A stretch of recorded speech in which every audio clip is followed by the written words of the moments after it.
Hey, I'm Claude Johnson, and today I want to talk about arpeggios. You know, arpeggios are something that a lot of advanced lead guitar players use, but even if you're not that advanced, you can use them too. They're not that hard, and they're very effective, very musical. So first of all, what is an arpeggio?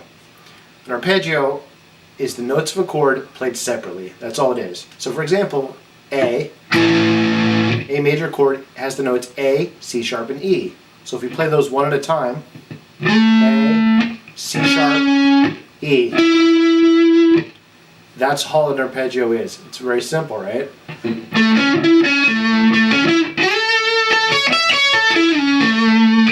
Alright, now, I want to stress something, and that's an arpeggio by itself is not music. Just like a scale by itself is just a scale, it's just a tool.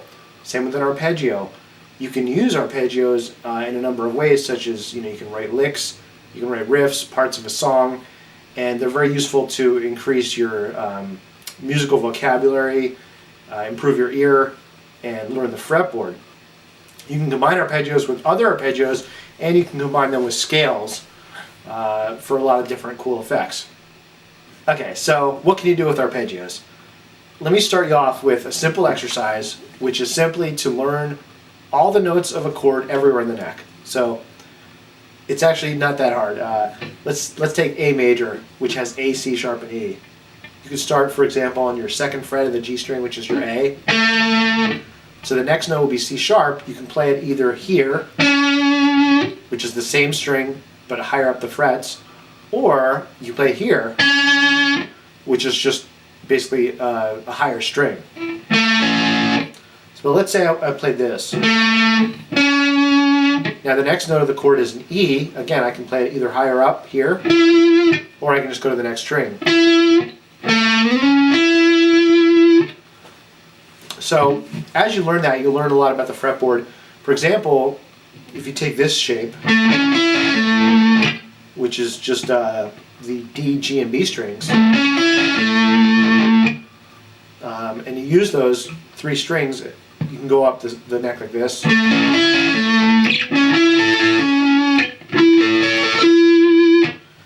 So you're going to be learning actually the shapes of these chords and the arpeggios at the same time. You're kind of killing two birds with one stone. So it's better for you to explore and figure it out on your own. You'll get it like deeper within yourself rather than if I just showed you a bunch of shapes. So go ahead and experiment with that. It's actually a lot of fun. Alright, so the next thing, let's talk about this particular shape. I mean, there's so many shapes, but let's just learn this one for starters. Middle finger on the 7th fret of the D string. There's my A. And then your first finger on the 6th fret of the G string, C sharp, and then pinky on the 9th fret of the G string, E. And remember, play it one at a time. And really try to get the tonality down into your fingers. And what I mean by that is, if I had, let's say, a scale, like A pentatonic, I can play around in this scale and go wherever I want.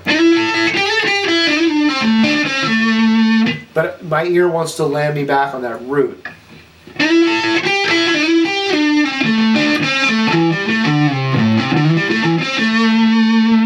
Okay? So it's got that tonality. Same thing with like major scale.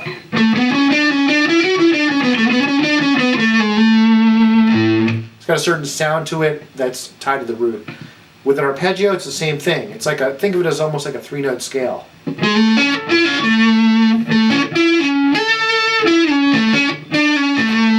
Okay, I just hit an extra note, but you get the idea.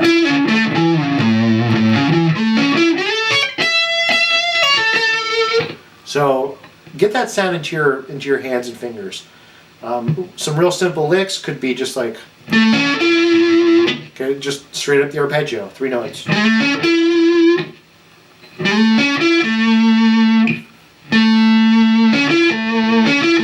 Emphasize that root.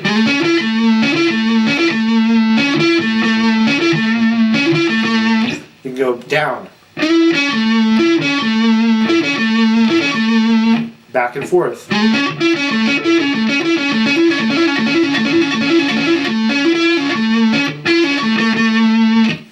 And a nice thing about this little shape is you can easily go across a couple different octaves. So down here on the low E string, 5th fret. And when you shift up, you're still going to be starting on your middle finger. Again, and then the next highest octave is on the 10th fret of your B string. Whoop.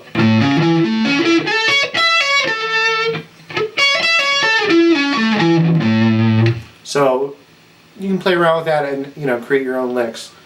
All right, I'm going to show you one more thing today, but this is not it for arpeggios. There's a lot of stuff.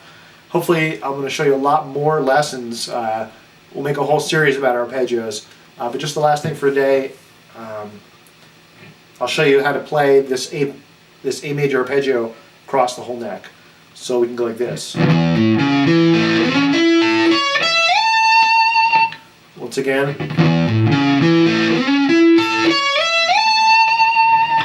Okay, so I'm just starting off open E string, then pinky on the 5th fret,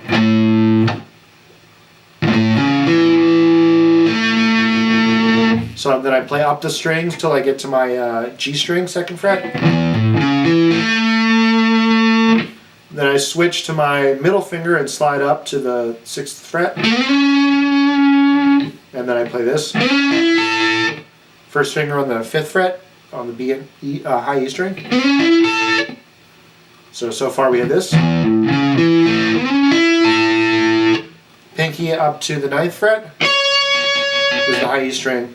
And then we're going to slide to the 12th fret. And slide again to the 17th fret.